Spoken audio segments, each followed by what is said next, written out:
নিরাপত্তা ও গোপনীয়তা বজায় রেখে নারী মাদকাসক্তদের জন্য আলাদা পুনর্বাসন কেন্দ্রের সংকট আছে দেশে। ঢাকায় নারী ও শিশুদের জন্য অনুমোদিত মাদকাসক্ত নিরাময় প্রতিষ্ঠান আছে মাত্র একটি। এই সংক্রান্ত নীতিমালারও আছে অভাব, যে কারণে সরকারকে তথ্য দিতে বাধ্য হয় প্রতিষ্ঠানগুলো।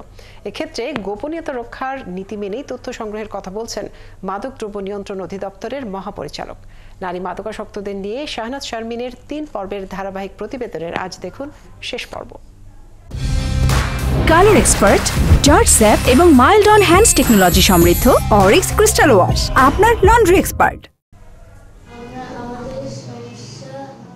সমন্বিত পুনর্বাসন কেন্দ্রে মাদকাসক্ত নারী ও শিশুদের রাখতে স্বাচ্ছন্দ্য বোধ করেন না অভিভাবকরা। আছে সামাজিক লজ্জা আর অপবাদের ভয়, যা কিনা তাদের স্বাভাবিক জীবনে ফেরার ক্ষেত্রে বাধা হয়ে ওঠে। এসব কারণে নারী ও শিশুদের জন্য দরকার বিশেষায়িত নিরাময় কেন্দ্র।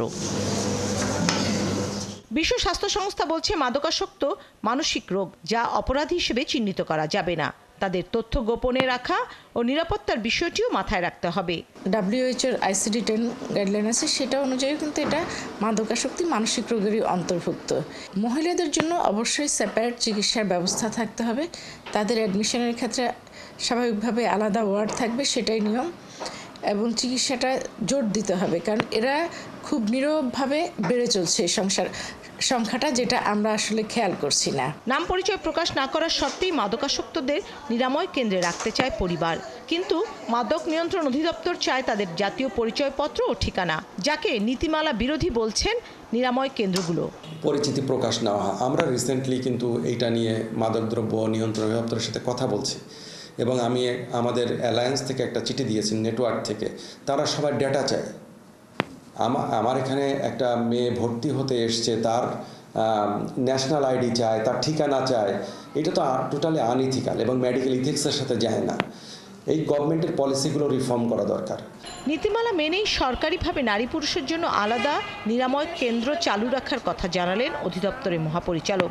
মাদক আসক্ত নিরাময় কেন্দ্র এটি তৈরি করার জন্য একটা নীতিমালা আছে, কিন্তু ওখানে 3টে সিস্টেমে চালু আছে, এবং এক্ষেত্রে কিন্তু ভিন্ন ভিন্ন তলা ইউজ করতে হবে, এবং তাদের ম্যানেজমেন্ট আলাদা আলাদা, এবং এদের যে থাকা খাওয়া সম্পূর্ণ আলাদা হবে। নিরাময় কেন্দ্রগুলোর অভিযোগ, নারী মাদকাসক্তদের গোপনীয়তা রক্ষার অভাবের কারণেই তারা চিকিৎসায় পিছিয়ে পড়ছে। অন্যদিকে অধিদপ্তরের মহাপরিচালক গোপনীয়তা ভঙ্গের কোনো শঙ্কা দেখছেন না, বরং তিনি বলছেন গোপনীয়তা রক্ষা করেই মাদকাসক্তদের জাতীয় পরিচয়পত্র সহ অন্যান্য তথ্য সংগ্রহ করা হয়। আমার দৃষ্টিতে ইথিস ভঙ্গ হবে না। এনআইডি তো একটা মানুষের পরিচয়, বিশ্বের সকল দেশে এনআইডি ব্যবহার করা হয়, যে কোনো চিকিৎসা ক্ষেত্রে ব্যবহার করা হয়।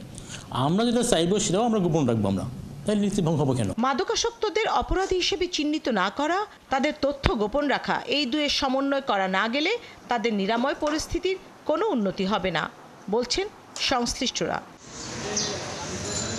শাহনাজ শারমিন, ৭১, ঢাকা।